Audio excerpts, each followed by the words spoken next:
स्वागत है हमारी ज़िंदगी थमजा चैनल पर। आज मैं एक भोले जी का भजन लेके आए हैं।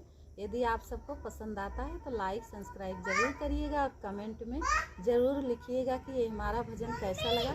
मैं भैया भाभी के घर आई हूँ मिलने, और यहाँ पे दरवाजे पे भोले जी का मंदिर है। यहीं बैठ के आप सभी को भजन सुनाने जा रहे हैं। आप लोग पूरी वीडियो पे बने रहिएगा। आप सभी को धन्यवाद।